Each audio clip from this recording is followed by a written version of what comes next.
So, it really feels like there are two types of flagship phones nowadays. You've got one type, where the company's kind of decided, phones are capable enough already, let's focus on design, or software, or marketing. But then you've got the other type, who are like, screw that, we're putting everything in it. Enter the Mi 11 Ultra. This isn't trying to be a good phone, it's trying to be the best phone money can buy.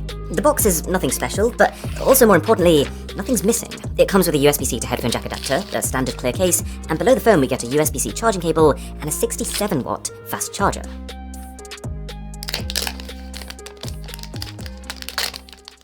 Let's get one thing out the way. Not everyone is going to like the way this looks. I've showed the Mi 11 Ultra to 7-8 people now, and the reactions have ranged from, that's the coolest phone I've ever seen, to, why are those so big, to, it kinda looks like it's trying to take over the world. And I think the reason it's so polarizing is that this is confident design. It's not trying to be a halfway house, it's not trying to please everyone. It knows what it wants to look like, in this case a technological behemoth, and it's running with it. The Mi 11 Ultra openly leaves elegance and sophistication at the doorstep, in place of an I eat Samsungs for breakfast type aesthetic.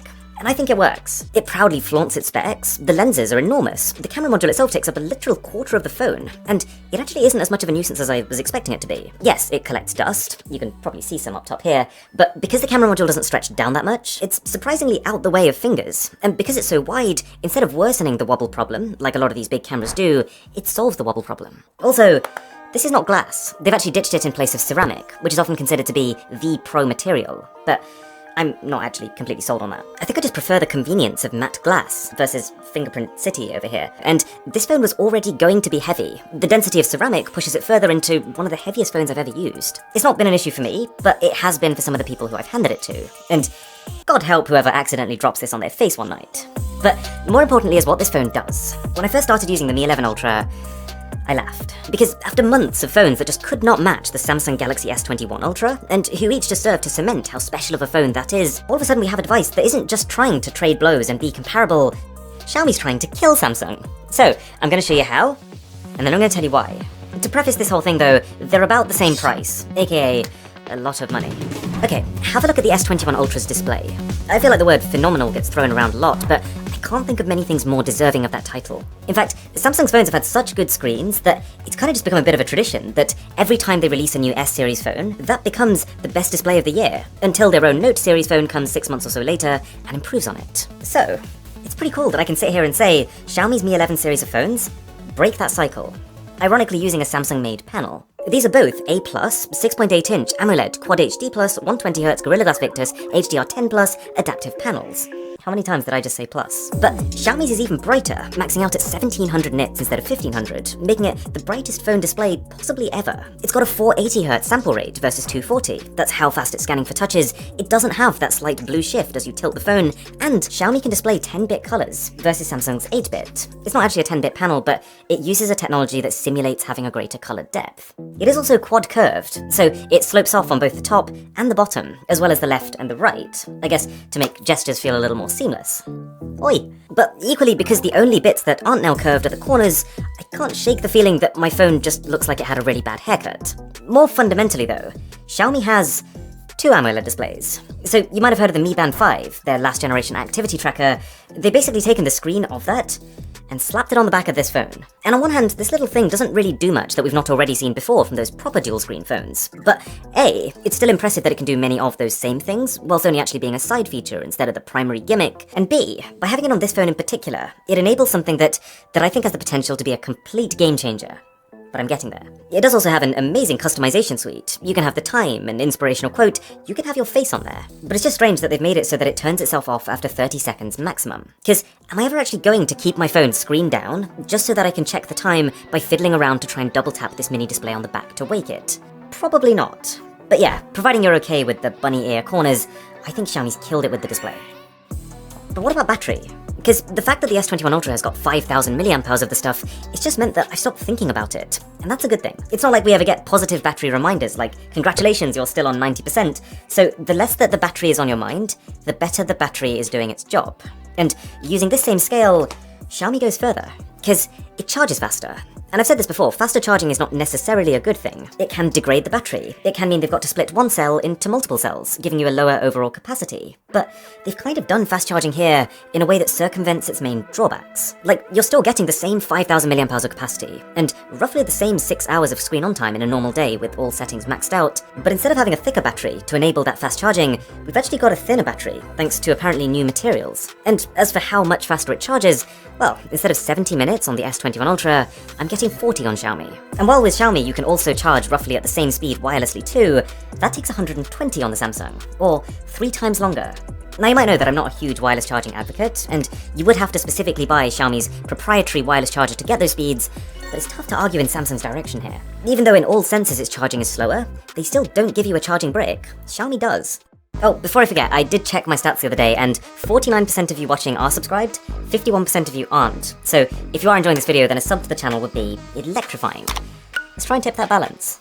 Okay, you're probably starting to notice a theme here. It really feels like with the Mi 11 Ultra, Xiaomi has taken Samsung's phone as a template, and then literally tried to one-up it in every aspect. Even its speakers sound basically the same, just a tiny bit louder, which is subtle, but is actually just enough of a difference for this phone to be one of the few that can pass the shower test. I.e., can I take it to a shower and still clearly hear the voices in a video that I'm watching?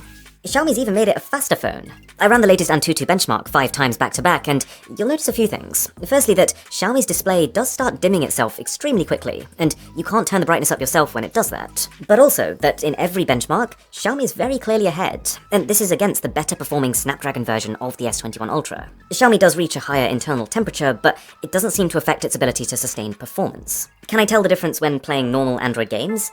No, not really. But I can imagine that anyone who's looking to buy an Ultra phone will probably appreciate the extra 3 months or so of future-proofing that you might get with higher overheads like that. Besides, while both phones do come by default with 12GB of fast LPDDR5 RAM, Xiaomi comes with twice the fast UFS 3.1 storage.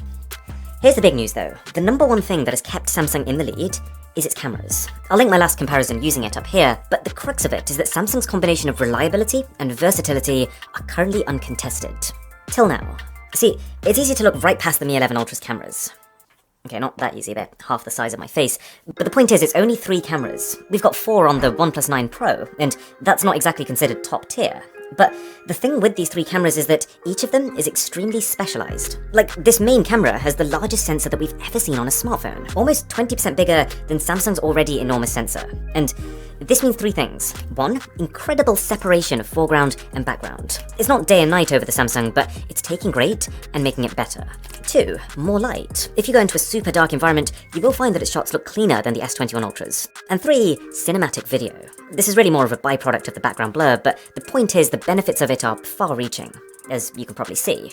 I could spend a long time talking about this camera system because there is so much going on, but the high-level summary is this. For the most part, the Xiaomi Mi 11 Ultra's cameras trade blows with Samsung. This thing can shoot 8K video on all 3 of its lenses, even if that is more for bragging rights than anything practical. Its slow motion is not just twice as slow, but better quality, and its ultra-wide camera is supremely wide, noticeably more than that of its counterparts. But Samsung's colors are more consistent, and for my taste, better. Xiaomi just takes too many liberties with it, and so sometimes shots look spot on, and then other times I'm like, wait, did I do something wrong? Xiaomi can often crush darker areas, and whilst having this enormous sensor does mean bright nighttime shots and beautiful blurred backgrounds, in most night scenarios, I wouldn't really say it's better. And its plane of focus is so narrow that it can sometimes also mean that part of your foreground is blurred. Samsung has better macro shots, with Xiaomi's macro mode barely able to focus closer than its main camera. And, for now at least, it's still the zoom champion. And to be honest, it's far enough ahead that it kind of makes Xiaomi's zoom feel a little misleading. Because I mean, technically, any camera can be any zoom I want it to be. I could pull out a passion fruit and... okay, not that. I could pull out an iPhone 4 and zoom in 200 times if I wanted to.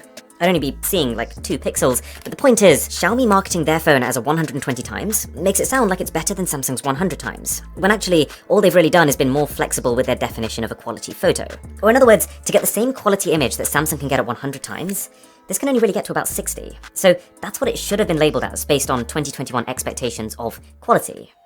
However, there's one wildcard, one thing that is both eureka moment genius and punch yourself in the face frustrating. Xiaomi's second screen allows you to use all 3 of these main high-end cameras for the front too. So while with most phones you're stuck with a single B-grade camera for selfies, With the Xiaomi phone, you get the entire rig. So you can take face shots with not just the largest sensor you can get on a phone right now, this might just be the highest definition I've ever seen myself in, but also the ultra-wide camera, which compared to how narrow most front-facing cameras are, feels extraordinarily wide. You get unprecedented low-light performance, and crazy zoom too, if you wanted that. But because of how it's configured, you can't take portrait mode shots with this, it doesn't really work in social apps, and the only way to take video is through a bit of a workaround, and it's capped at 15 seconds. It's 15 glorious seconds, don't get me wrong, but why would Xiaomi limit it like this? Why would Xiaomi spend all that money designing one of the greatest phone camera systems ever? Spend all that time developing and improving these software modes? Give you that second screen to be able to utilize them on the front, but then prevent you from doing that. Everything's in place, the hardware's here, the software's here, you just can't. And so, whilst this would have been a tipping point for me, this probably would have been enough for me to say, okay, I think Xiaomi's created a better camera system than even Samsung. As things stand, it's about a draw, siding slightly with the S21 Ultra, because the actual front-facing camera on the Mi 11 Ultra that you will end up using for other things is pretty meh. I did talk to a Xiaomi rep about this, and she said that they're pushing for these features internally, so fingers crossed, but I can only review what's actually been confirmed and delivered.